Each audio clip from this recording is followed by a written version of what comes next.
Hi, my name is John Parator. I'm here to present the environmental impacts of retrieving the Alberta oil sands. Start off, a quick overview.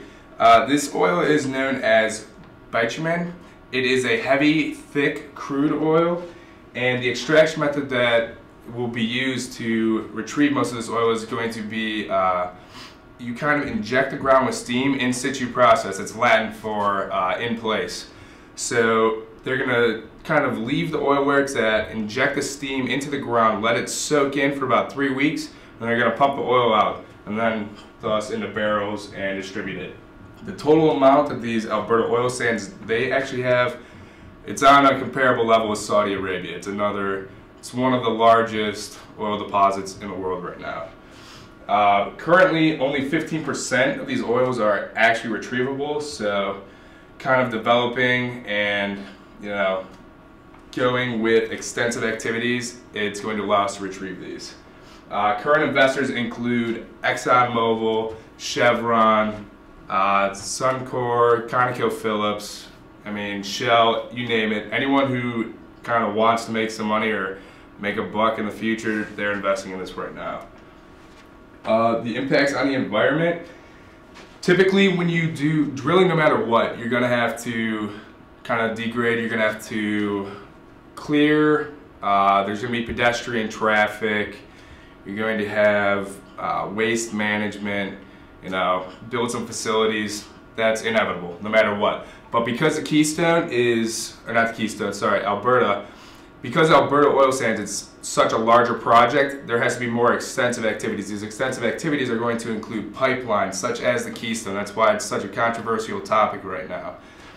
Other things that are going to include would be compressor pumps, like stations, roadways to connect the mining and the processing. It's going to be a lot more of an investment, but in the end, it probably will be worth it. As for the ground quality, the problem that you're going to have is you're going to have soil erosion and the dust that will wash into the water bodies. These tailing ponds are also a result of post-mining. What happens is these tailing ponds form from all the minerals and residue that are left over post-drilling. And then what happens is these evaporate and releases toxins into the air.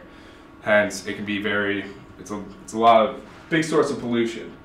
Also, when you kind of stir up the ground, you stir up minerals that were on the bottom that can now oxidate and react with the air, and thus these also create more toxins.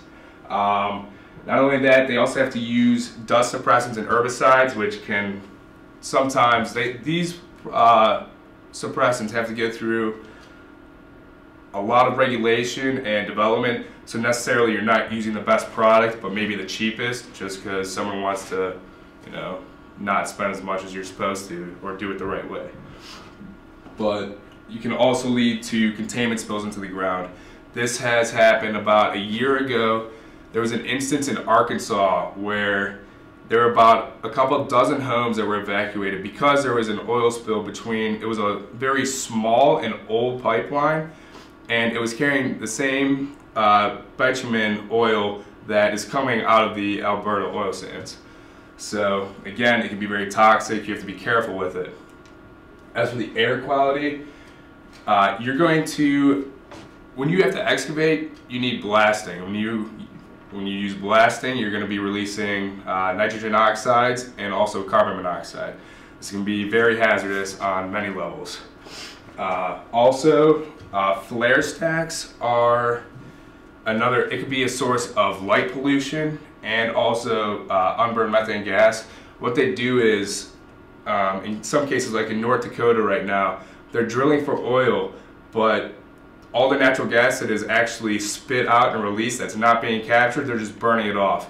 So you could actually look on a satellite from space right now and you could see New York, New Jersey, or Chicago lighting up from space. You'll also see North Dakota lighting up from these flare stacks. It could be a large problem. The dust effects that also come from these blasting, these can destroy wildlife, it can hurt cultural resources. Canada is a very large exporter of wheat and grain, so it could be a detrimental impact on their exports and the economy in general. So again, it could be very hazardous. There was one study done by University of Toronto, figured out that there were many underestimated health risks. First, what they did was they used computer models. In the first model, they accounted for usual pedestrian traffic, mining, processing, simple stuff like that. They saw that the results came back and it showed that it was extremely low. This did not cooperate. This didn't make sense. So they had to alter the model, made a second model. This second model accounted for the evaporation of the tail ponds that I previously discussed. This still seemed low. So then they had to develop a third model. And this third model accounted for, it's called PAHs. It's polycyclic aromatic hydrocarbons. And these are very, very toxic chemicals that can be released into the air when you're drilling for certain oils such as bitumen.